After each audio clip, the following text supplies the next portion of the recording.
मेरे प्यारे देशवासियों, नमस्कार। मन की बात में आप सबका स्वागत है।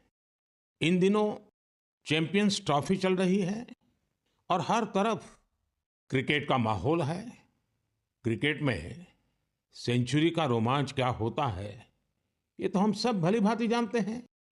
लेकिन आज मैं आप सबसे क्रिकेट नहीं, बल्कि भारत ने स्पेस में जो शानदार सेंचुरी बनाई है, उसकी बात करने वाला हूं। पिछले महीने देश इसरो के 100वें रॉकेट की लॉन्चिंग के साक्षी बने हैं। ये केवल एक नंबर नहीं है, बल्कि इससे स्पेस साइंस में नित नई ऊंचाइयों को छूने के हमारे संकल्प का भी पता चलता है। हमारी स्पेस जर्नी की शुरुआत बहुत ही सामान्य तरीके से हुई थी। इसमें कदम कदम पर चुनौतियां थी, लेकिन हमारे वैज्ञानिक विजय प्राप्त करते हुए आगे बढ़ते ही गए। समय के साथ अंतरिक्ष की इस उड़ान में हमारी सफलताओं की लिस्ट काफी लंबी होती चली गई। लॉन्च व्हीकल का निर्माण हो, चंद्रयान की सफलता हो, मंगलयान हो, आदित्य L1 या फिर एक ही रॉकेट से एक ही बार में 104 सैटेलाइट्स को स्पेस में भेजने का अभूतपूर्व मिशन हो। इसरो की सफलताओं का दायरा काफी बड़ा रहा है। बीते 10 वर्षों में ही करीब 460 सैटेलाइट्स लॉन्च की गई हैं और इसमें दूसरे देशों की भी बहुत सारी सैटेलाइट्स शामिल है। हाल के वर्षों की एक बड़ी बात यह भी रही है कि स्पेस साइंटिस्ट की हमारी टीम में नारी शक्ति की भागीदारी लगातार बढ़ रही है। मुझे यह देखकर भी बहुत खुशी होती है कि आज स्पेस सेक्टर हमारे युवाओं के लिए बहुत फेवरेट बन गया है। कुछ साल पहले तक किसने सोचा होगा कि इस क्षेत्र में स्टार्टअप और प्राइवेट सेक्टर की स्पेस कंपनियों की संख्या सैकड़ों में हो जाएगी। हमारे जो युवा जीवन में कुछ थ्रिलिंग और एक्साइटिंग करना चाहते हैं, उनके लिए स्पेस सेक्टर एक बेहतरीन ऑप्शन बन रहा है। साथियों, आने वाले कुछ ही दिनों में हम नेशनल साइंस डे मनाने जा रहे हैं। हमारे बच्चों का, युवाओं का साइंस में इंटरेस्ट और पैशन होना बहुत मायने रखता है। इसे लेकर मेरे पास एक आइडिया है, जिसे आप one day as a scientist कह सकते हैं। यानी आप अपना एक दिन एक साइंटिस्ट के रूप में, एक वैज्ञानिक के रूप में बिताकर देखें। आप अपनी सुविधा के अनुसार, अपनी मर्जी के अनुसार कोई भी दिन चुन सकते हैं। उस दिन आप किसी रिसर्च लैब, प्लेनेटोरियम या फिर स्पेस सेंटर जैसी जगहों पर जरूर जाएं। इससे साइंस को लेकर आपकी जिज्ञासा और बढ़ेगी। स्पेस और साइंस की तरह एक और क्षेत्र है जिसमें भारत तेजी से अपनी मजबूत पहचान बना रहा है। ये क्षेत्र है एआई, यानी आर्टिफिशियल इंटेलिजेंस। हाल ही में मैं एआई के एक बड़े सम्मेलन में हिस्सा लेने के लिए पेरिस गया था। वहां दुनिया ने इस सेक्टर में भारत की प्रगति की खूब सराहना की। हमारे देश के लोग आज एआई का उपयोग किस किस तरह से कर रहे हैं, इसके उदाहरण भी हमें देखने को मिल रहे हैं।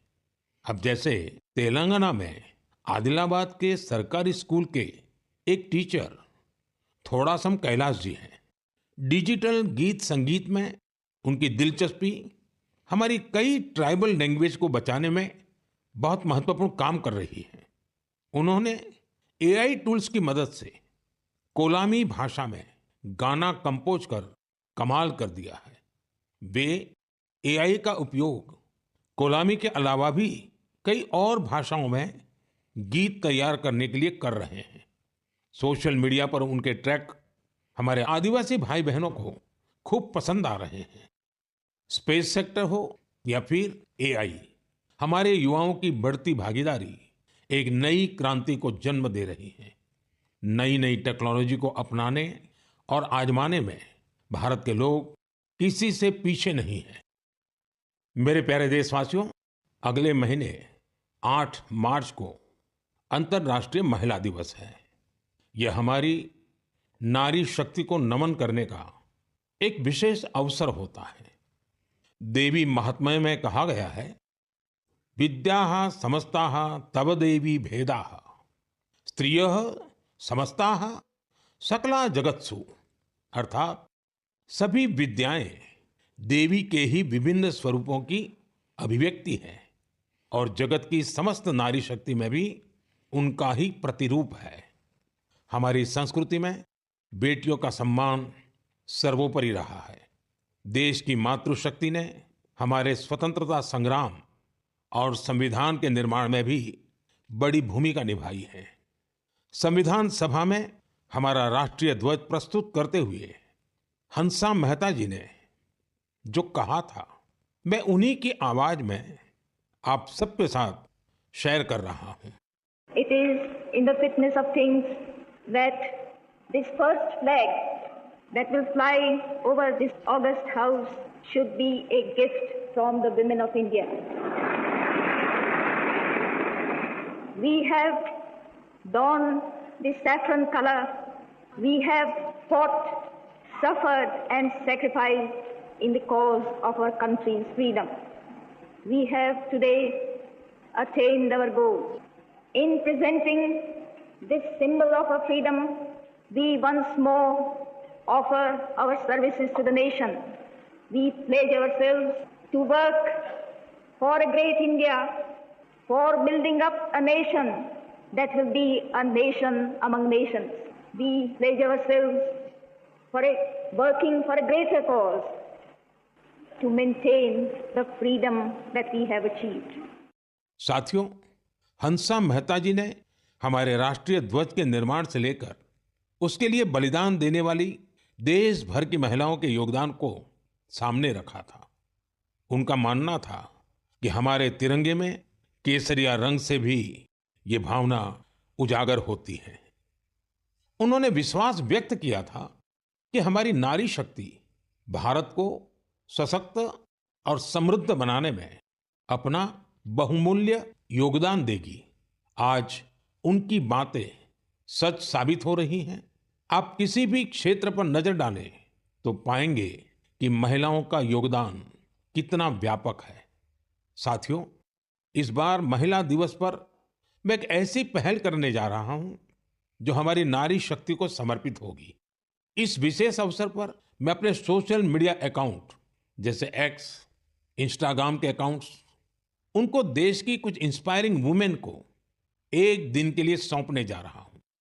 ऐसी वुमेन जिन्होंने अलग अलग क्षेत्रों में उपलब्धियां हासिल की हैं, इनोवेशन किया है, अलग अलग क्षेत्रों में अपनी एक अलग पहचान बनाई है।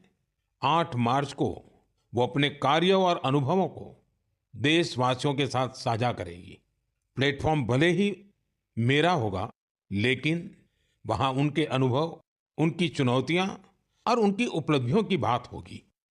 यदि आप चाहती हैं कि ये अवसर आपको मिले तो नमो ऐप पर बनाए गए विशेष फोरम के माध्यम से इस प्रयोग का हिस्सा बने और मेरे एक्स और इंस्टाग्राम अकाउंट से पूरी दुनिया तक अपनी बात पहुंचाए। तो आइए इस बार महिला दिवस पर हम सब मिलकर अदम्य नारी शक्ति को सेलिब्रेट करें, सम्मान करें, नमन करें। मेरे प्यारे देशवासियों, आप में से बहुत सारे लोग ऐसे होंगे जिन्होंने उत्तराखंड में हुए राष्ट्रीय खेलों के रोमांच का आनंद उठाया होगा। देश भर के 11,000 से अधिक एथलीट्स ने इसमें शानदार प्रदर्शन किया। इस आयोजन ने देवभूमि के नए स्वरूप को पेश किया। उत्तराखंड अब देश में स्ट्रांग स्पोर्टिंग फोर्स के रूप में भी उभर रहा है। उत्तराखंड के खिलाड़ियों ने भी शानदार प्रदर्शन किया। इस बार उत्तराखंड 7वें स्थान पर रहा। यही तो पावर ऑफ स्पोर्ट्स है, जो इंडिविजुअल्स और कम्युनिटीज के साथ साथ पूरे राज्य का कायाकल्प कर देती है। इससे जहां भावी पीढ़ियां प्रेरित होती हैं, वहीं कल्चर ऑफ एक्सीलेंस को भी बढ़ावा मिलता है। साथियों, आज देश भर में इन खेलों के कुछ यादगार प्रदर्शनों की खूब चर्चा है। इन खेलों में सबसे ज्यादा गोल्ड मेडल जीतने वाली सर्विसेज की टीम को मेरी बहुत बहुत बधाई। राष्ट्रीय खेलों में हिस्सा लेने वाले हर खिलाड़ी की भी मैं सराहना करता हूं। हमारे बहुत से खिलाड़ी खेलो इंडिया अभियान की देन है। हिमाचल प्रदेश के सावन बरवाल, महाराष्ट्र के किरण मात्रे, तेजस सिरसे या आंध्र प्रदेश की ज्योति याराजी, सबने देश को नई उम्मीदें दी हैं। उत्तर प्रदेश के जेवलिन थ्रोअर सचिन यादव और हरियाणा की हाई जंपर पूजा और कर्नाटका की स्विमर धिनिधि दे सिंधु ने देशवासियों का दिल जीता। इन्होंने 3 नए राष्ट्रीय रिकॉर्ड बनाकर सबको चौंका दिया। इस बार के राष्ट्रीय खेलों में टीनेज चैंपियंस, उनका नंबर हैरान करने वाला है। 15 साल के शूटर गेविन एंटनी, यूपी की हैमर थ्रो खिलाड़ी 16 साल की अनुष्का यादव, मध्य प्रदेश के 19 साल के पोल वाल्टर देव कुमार मीणा ने साबित किया कि भारत का स्पोर्टिंग फ्यूचर बेहद प्रतिभावान पीढ़ी के हाथों में है। उत्तराखंड में हुए नेशनल गेम्स ने ये भी दिखाया कि कभी हार ना मानने वाले जीतते जरूर है। कंफर्ट के साथ कोई चैंपियन नहीं बनता।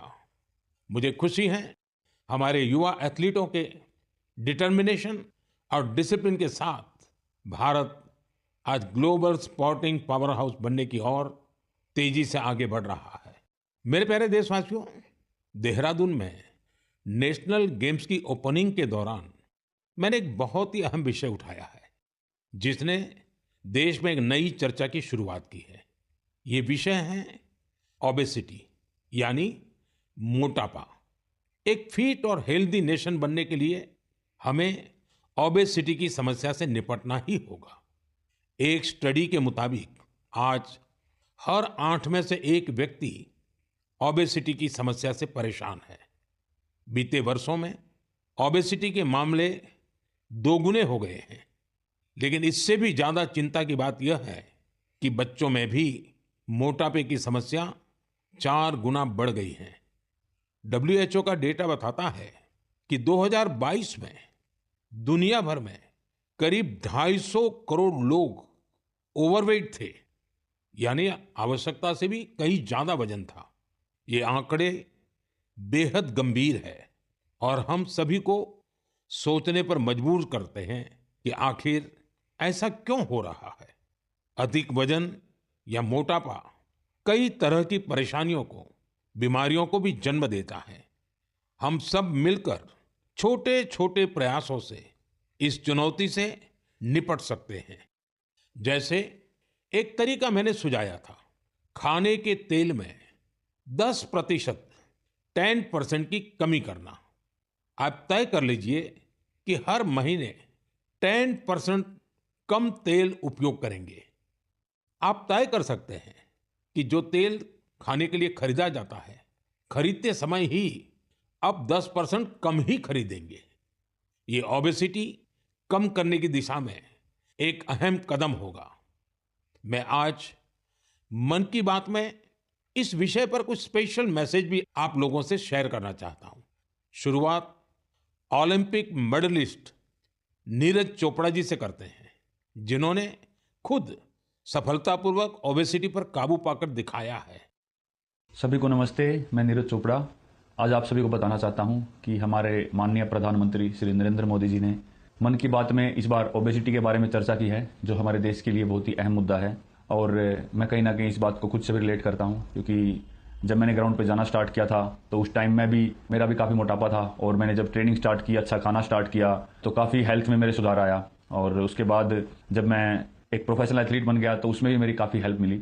और साथ में बताना चाहूँगा कि जो पेरेंट्स हैं वो खुद भी आउटडोर स्पोर्ट कोई ना कोई खेलने अपने बच्चों को भी लेके जाएं और एक अच्छा हेल्दी लाइफस्टाइल बनाएं, अच्छा खाएं और अपने शरीर को 1 घंटा या जितना भी टाइम आप दे सकते हैं दिन में वो दें एक्सरसाइज के लिए। और मैं एक बात और ऐड करना चाहूँगा, अभी हाल ही में हमारे प्रधानमंत्री जी ने बोला था कि जो खाने में यूज़ होने वाला ऑयल है उसको 10% तक कम करें, क्योंकि कई बार हम काफ़ी तली हुई चीज़ें, ऐसी चीज़ें खा लेते हैं जिससे ओबेसिटी पे काफ़ी इम्पैक्ट पड़ता है। तो मैं सभी को कहना चाहूँगा कि इन चीज़ों से बचें और अपनी हेल्थ का ध्यान रखें।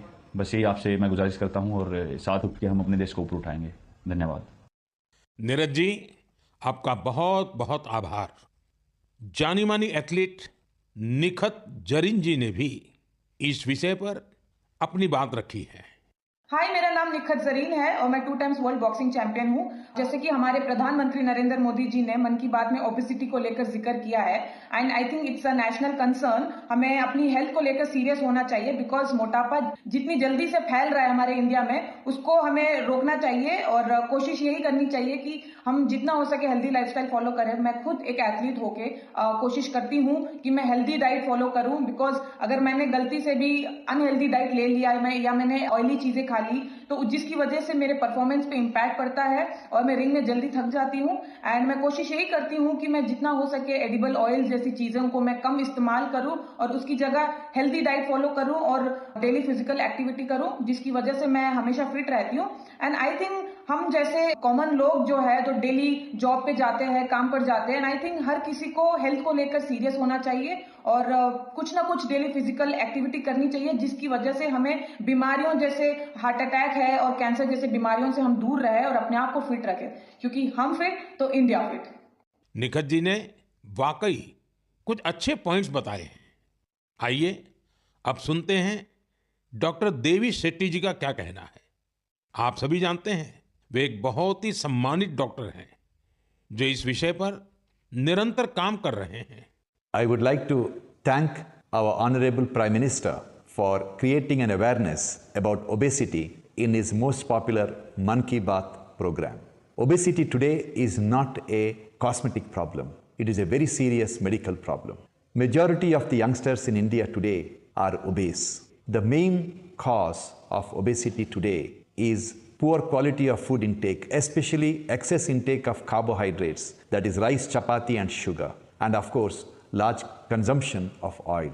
Obesity leads to major medical problems like heart disease, high blood pressure, fatty liver, and many other complications. So my advice to all the youngsters, start exercising, control your diet, and be very, very active and watch your weight. Once again, I would like to wish all of you very, very happy, healthy future. Good luck and God bless. साथियों, खाने में तेल का कम उपयोग और obesity से निपटना यह केवल पर्सनल चॉइस नहीं है, बल्कि परिवार के प्रति हमारी जिम्मेदारी भी है। खान पान में तेल का अधिक इस्तेमाल हार्ट डिसीज, डायबिटीज और हाइपरटेंशन जैसी ढेर सारी बीमारियों की वजह बन सकता है। अपने खान पान में छोटे छोटे बदलाव करके हम हमारे फ्यूचर को स्ट्रॉन्गर, फिटर और डिसीज फ्री बना सकते हैं। इसलिए हमें बिना देर किए इस दिशा में प्रयास बढ़ाने होंगे। इसे अपने जीवन में उतारना होगा। हम सब मिलकर इसे खेल खेल में बहुत प्रभावी रूप से कर सकते हैं। जैसे मैं आज मन की बात के इस एपिसोड के बाद 10 लोगों को आग्रह करूंगा, चैलेंज करूंगा कि क्या वो अपने खाने में ऑयल को 10% कम कर सकते हैं, और साथ ही उनसे ये आग्रह भी करूंगा कि वो आगे नए 10 लोगों को ऐसा ही चैलेंज दे। मुझे विश्वास है इससे ओबेसिटी से लड़ने में बहुत मदद मिलेगी। साथियों, क्या आप जानते हैं कि Asiatic lion, Angul, pygmy hogs और लायन टेल मैकाक, इसमें क्या समानता है? इसका जवाब है कि ये सब दुनिया में कहीं और नहीं पाए जाते हैं, केवल हमारे देश में ही पाए जाते हैं। वाकई हमारे यहाँ वनस्पति और जीव जंतुओं का एक बहुत ही वाइब्रेंट इकोसिस्टम है और ये वन्य जीव हमारे इतिहास और संस्कृति में रचे बसे हुए हैं। कई जीव जंतु हमारे देवी देवताओं की सवारी के तौर पर भी देखे जाते हैं। मध्य भारत में कई जनजातियां बागेश्वर की पूजा करती हैं। महाराष्ट्र में वाघोबा के पूजन की परंपरा रही है। भगवान अयप्पा का भी बाघ से बहुत गहरा नाता है। सुंदरवन में बोन बीबी की पूजा अर्चना होती है, जिनकी सवारी बाघ है। हमारे यहाँ कर्नाटका के हुली वेशा, तमिलनाडु के पुली और केरला के पुलिकली जैसे कई कल्चरल डांसेस हैं जो नेचर और वाइल्ड लाइफ के साथ जुड़े हुए हैं। मैं अपने आदिवासी भाई बहनों का भी बहुत आभार करूंगा, क्योंकि वो वाइल्ड लाइफ प्रोटेक्शन से जुड़े कार्यों में बढ़ चढ़कर भागीदारी करते हैं। कर्नाटका के बीआरटी टाइगर रिजर्व में बाघों की आबादी में लगातार वृद्धि हुई है। इसका बहुत क्रेडिट सोलिगा ट्राइब्स को जाता है, जो बाघ की पूजा करते हैं। इनके कारण इस क्षेत्र में मैन एनिमल कॉन्फ्लिक्ट ना के बराबर होता है। गुजरात में भी लोगों ने गीर में एशियाटिक लायंस की सुरक्षा और संरक्षण में महत्वपूर्ण योगदान दिया है। उन्होंने दुनिया को दिखा दिया है कि प्रकृति के साथ कोएग्जिस्टेंस आखिर क्या होता है।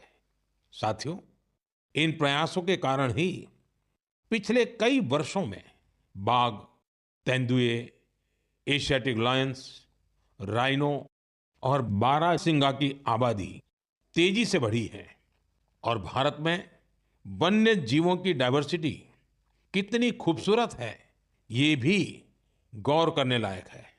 एशियाटिक लायंस देश के पश्चिमी हिस्से में पाए जाते हैं, जबकि टाइगर का क्षेत्र है पूर्वी, मध्य और दक्षिण भारत। वहीं राइनो पूर्वोत्तर में मिलते हैं। भारत का हर हिस्सा न केवल प्रकृति के लिए संवेदनशील है, बल्कि वाइल्ड लाइफ प्रोटेक्शन के लिए भी प्रतिबद्ध है। मुझे अनुराधा राव जी के बारे में बताया गया है, जिनकी कई पीढ़ियों का नाता अंडमान निकोबार आइलैंड से रहा है।